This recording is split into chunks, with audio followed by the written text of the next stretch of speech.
乐龄养生的各位朋友们，大家好，我是王明杰。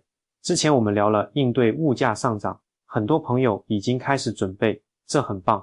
但今天我想提醒大家，2026年我们可能面临更严峻的情况，不是东西贵，而是根本买不到。超市货架空荡，电商缺货，有钱也难买到日常所需。大家应该也注意到，如今极端天气越来越频繁，历史级干旱或暴雨不断出现，全球关键航道也时常受阻。这些看似遥远的新闻，其实正直接影响着我们餐桌上的粮食和物资供应。明年若因台风或突发事件导致物流中断几天甚至更久，我们怎么办？请认真想想，家里的米面粮油还够吃几天？冰箱里的菜肉能支撑多久？这不是危言耸听，而是基于现实的推演。真到那时，恐怕就不是精打细算，而是要为基本生活物资奔波焦虑。所以今天我不讲空话，直接为大家整理一份家庭应急物资核心清单。这些东西平时看似普通，关键时刻却至关重要，甚至比黄金更珍贵。它们能在不确定的时期，给你与家人一份踏实和安心。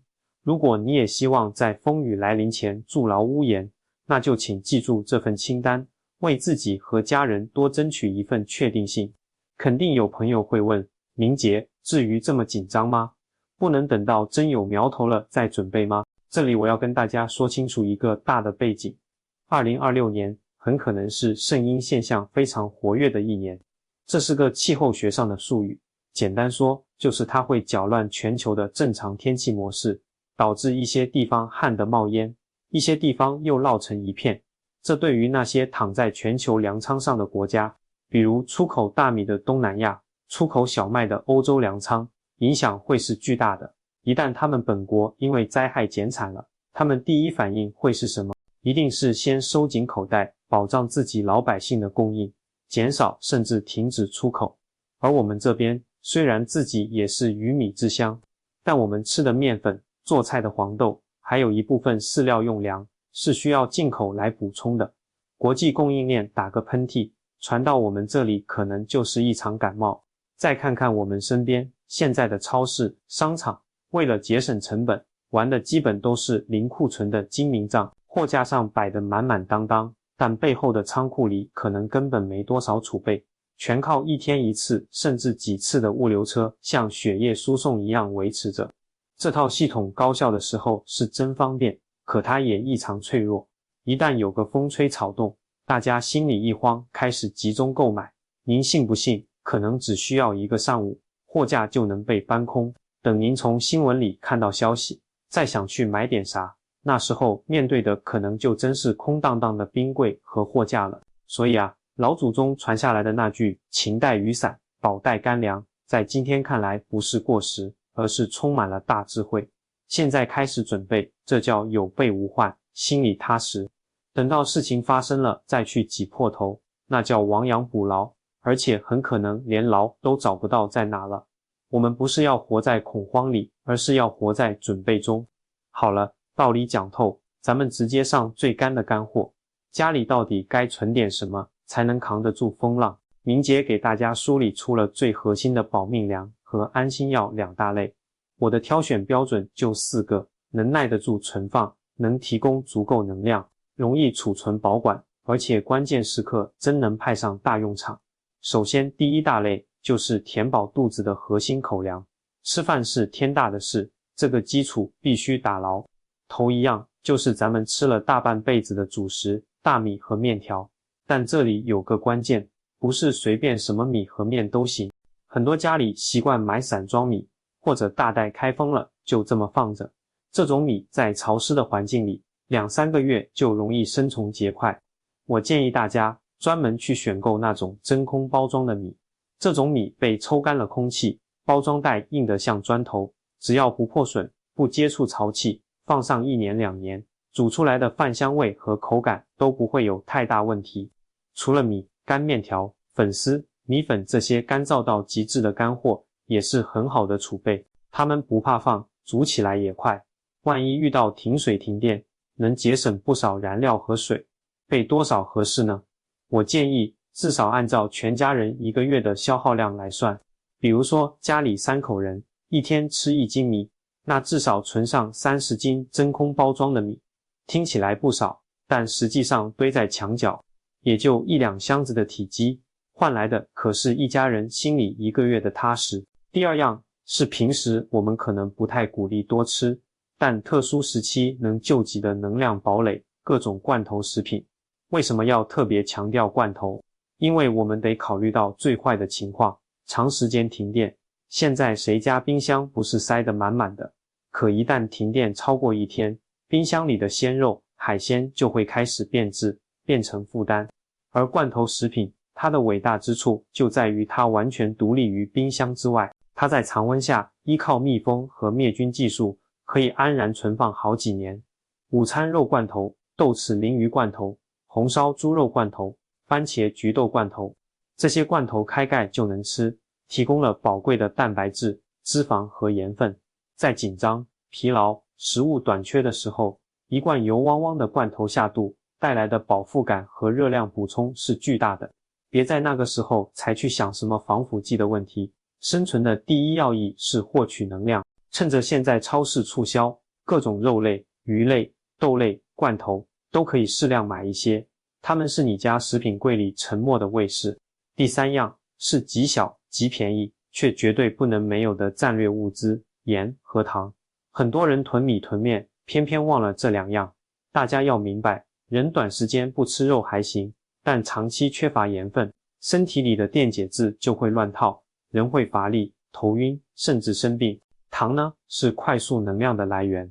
如果因为饥饿或紧张导致低血糖，一杯糖水可能就是最及时的急救药。更厉害的是，盐和糖本身就是人类最古老、最有效的天然防腐剂。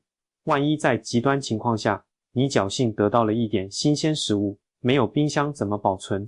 就得靠它们来腌制，做成咸肉、腊肠、酱菜，从而延长保存期。而且这东西几乎没有保质期的概念，只要保持干燥，放多久都不会坏，价格又低，多买上10包、8包，一点也不心疼。关键时刻说不定还能用来和邻居互通有无。第4样是让食物变得有力量的关键，食用油。老话说得好，肚里有油，心里不慌。如果天天光是水煮面条、白饭配咸菜，肚子里没有一点油水，人会饿得特别快，情绪也容易烦躁。油脂是所有营养素里能量密度最高的，炒菜时放上一点，食物的满足感和提供的热量能提升一大截。而且从经济规律看，一旦遇到供应紧张或者通货膨胀，食用油这种基础民生物资，价格往往是最敏感的，涨起来可能非常快。所以趁着现在价格平稳，家里常备1-2桶未开封的大容量食用油，放在避光的阴凉处。油的保质期一般在18个月左右，记得用就存心，循环起来。这是实实在在的战略储备。第5样是这份清单里最基础也最重要的生命资源，干净的饮用水。这个道理谁都懂，人可以饿几天，但绝对不能缺水。一旦遇到自然灾害导致自来水厂瘫痪，或者供水管道被污染，断水带来的麻烦远比断电要大。家里一定要常备瓶装的矿泉水，或者那种5升、10升装的桶装水，按一个成年人每天最低 1.5 升的饮水需求计算，一家3口一天就是 4.5 升，准备1周的量，至少需要30升以上。这些水不仅是喝的，万一需要清洗伤口或者煮饭，都需要洁净的水源。别觉得他们占地方，床底下、柜子顶上都是他们安家的好位置。这是真正的保命水，怎么储备都不为过。说完了吃的，咱们得说说另一件性命攸关的事，健康。越是在混乱和紧张的时期，人越容易生病，而那时候医疗资源可能极度紧张。一个装备齐全的家庭小药箱，就是你的家庭迷你急诊室。第6样是针对慢性病患者的生命线药物，家里有老人的朋友一定要格外注意。如果父母或家人有高血压、糖尿病、心脏病、哮喘等需要长期服药的慢性病，请您立刻去检查一下他们手头的药还够吃多久。很多老人习惯随看随取，药品里就剩几天的量，可一旦遇到突发状况，交通中断，小区封闭，这药接续不上，后果不堪设想。这些药是每天都不能停的，所以请务必想办法，无论是通过与医生沟通，还是自行在药店购买，至少为家人多准备出1个月的药量。把这些药单独放在一个显眼的、干燥的盒子里，贴上大大的标签。在特殊时期，这些药比任何山珍海味都珍贵。第7样是每个家庭都该有的基础急救包，里面应该包括退烧止痛药，比如对乙酰氨基酚、布洛芬，用于应对突发发烧或疼痛；止泻药和胃药，防止因为饮食不节或紧张导致的肠胃问题，避免脱水；还有就是外伤处理用品，碘伏棉签、酒精棉片、无菌纱布、绷带、创可贴。在家里不小心划伤、磕碰，能第一时间自己消毒包扎，防止感染，这在关键时刻是非常实用的技能。第8样是驱散黑暗和恐慌的光明储备，能源与照明。大家可以想象一下，如果遇到大范围停电，即便家里有吃有喝，一到夜晚，那种伸手不见五指的黑暗，会极大的加剧人的焦虑和恐惧。所以，首先要准备质量可靠的干电池手电筒，不要过度依赖手机照明，手机的电要留着通讯，家里至少备2个手电筒和足够数量的备用电池。其次，准备一些蜡烛和火柴或打火机，这是最传统也最可靠的照明方式。1小根蜡烛就能照亮一个房间，带来心理上的安慰。打火机也多备几个。最后，大容量的充电宝一定要保证有1、2个是满电状态。现代社会，信息就是生命线，保持手机有电，能收到外界消息，能向家人报平安，这太重要了。第9样是特别容易忽略，但缺了就会手忙脚乱的特殊需求物资。如果您家有婴儿，奶粉和纸尿裤的储备就要提上日程，小宝宝的需求是等不了的。如果您家有毛孩子，猫粮、狗粮和猫砂也要额外准备一些，他们也是家庭成员，在困难时期更需要我们的照顾。还有女性用品、卫生巾等，这些消耗品保质期长，多囤一些月份的用量，有备无患。东西准备好了，是不是堆在储藏间就万事大吉了呢？绝对不是。管理不好，好东西也会放坏，最后白白浪费。明杰再教大家几招储存管理的窍门。第1招叫做先进先出，这是跟超市学的库存管理法。简单说，就是先买进来的东西，要先吃先用。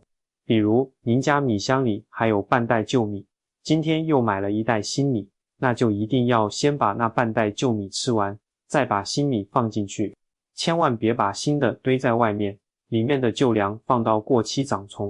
一个好办法是用粗笔在包装上写上购买日期或者保质期，一目了然。做饭时主动去消耗那些日期靠前的存货，这样您家的储备永远在流动更新，永远保持活力。第2招，防潮、防虫、防鼠。辛辛苦苦囤的粮食，最怕被这些不速之客糟蹋了。我强烈推荐大家去买几个那种带密封盖的厚实的塑料整理箱，把米、面、干货通通装进箱子里，把盖子扣紧。这种箱子密封性好，能防潮，更能有效阻挡老鼠和蟑螂。花几十块钱买几个箱子，保护的是价值几百上千元的物资和全家人的口粮安全，这笔账非常划算。第3招，家庭应急预案和心理建设。